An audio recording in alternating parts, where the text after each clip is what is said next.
Well, becoming grandparents is one of life's important milestones, and while new grandparents have a lot of happiness in store, there is also some adjusting to do. For some tips, let's bring in our parenting expert, Claire Orange. Hello again, Claire. Hi, Tracy. What's the biggest issue facing new grandparents?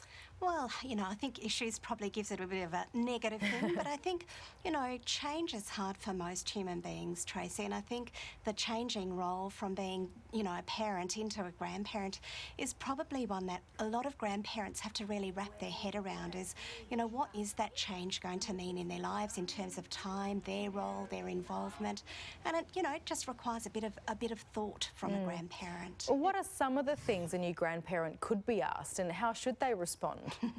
Well, I think there's things that probably come up before the birth, like, what do they want to be called? Those are big things in families, and they can cause a little bit of consternation. So I'd suppose, the response is it might be already determined by culture what you're going to be called, but ask your family and be aware that there's another set of grandparents.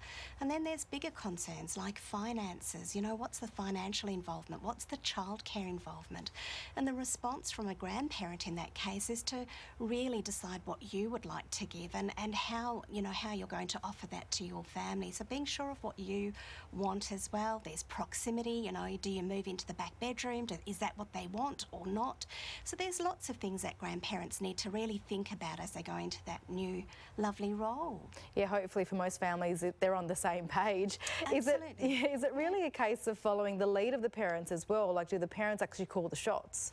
Well, I would say that for most new families with a new baby, that there's a lot of the responsibility lies on the new parents to decide how this pattern of this little person's life is going to roll out.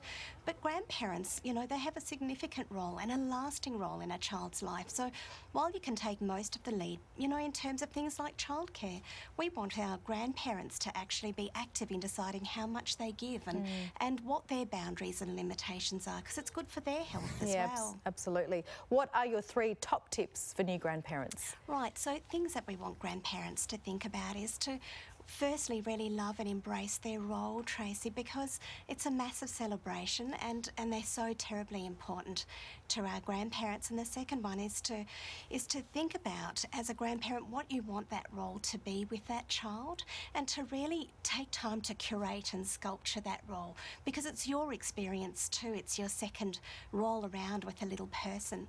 And the third one is just a word of caution for grandparents out there, because sometimes our grandparents are so full of wisdom that it kind of leaks out of them and parents can become a bit resistant to it. So, showing what you know, asking gently if you can share your knowledge. And sometimes there's that good old just waiting for the parents to be in crisis and hand you that small child to say, what do we do next? So the sharing of wisdom can be one of those things we need our grandparents to just hold back on sometimes. Yeah, but it's always good to get their advice. It That's is. for sure. All right, Claire Orange, thank you so much again for your time. Thanks, Tracy.